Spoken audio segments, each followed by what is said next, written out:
Trouver la règle d'une fonction sinusoïdale à partir du graphique, exemple numéro 2. On commence par tracer la ligne centrale du graphique.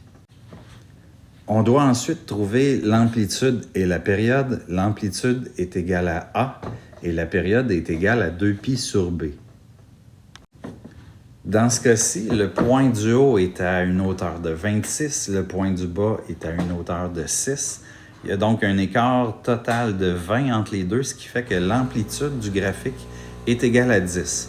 On remplace ça dans notre règle, on trouve que le paramètre A est égal à 10.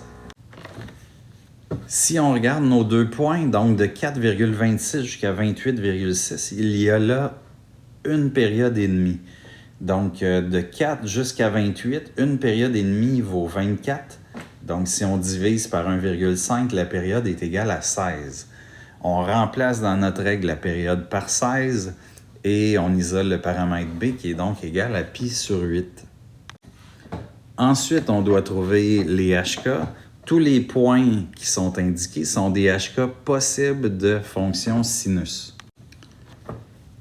Et tous les x qui sont indiqués sont des HK possibles de fonction cosinus.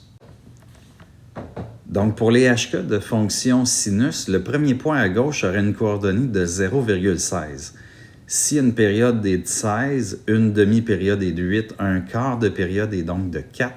Je pars de 4,26, je recule de 4 en x, j'arrive à 0 comme coordonnée en x du premier point. Et je descends d'une amplitude de 10, donc 26 moins 10, qui me donne un y de 16. Donc, voici pour le 0,16. Ensuite, c'est un peu le même principe. Pour le 8,16, on part du 4,26, on se tasse de 4 vers la droite, on descend de 10 vers le bas et on trouve le 8,16. Maintenant, pour les HK de fonction cosinus, le 4,16, on l'obtient simplement en descendant de 10 à partir du point 4,26. Et le 12,16, lui, il serait à 4 à la droite du point 8,16, donc il est à 12,16. Donc, si on trouvait pour une fonction sinus la règle de ce graphique-là, on pourrait prendre comme HK le point 0,16. En prenant le 0,16 qui est le début d'une courbe vers le haut, on s'assure que les A et B soient de même signe. Donc, j'ai mis le 10 et le π sur 8 en positif. On aurait pu aussi les mettre en négatif. En choisissant 8,16 comme HK de la fonction sinus, on doit mettre les A et B de signe contraire. J'ai mis le A négatif 10, mais j'aurais pu faire l'inverse, prendre un A positif 10 et un B négatif π sur 8.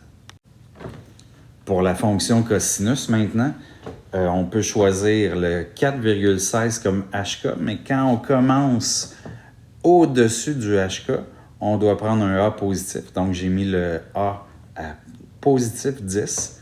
Et si je prends le 12,16 comme HK de la fonction cos et que je commence en dessous, eh bien là, on doit prendre un A négatif pour la fonction cos.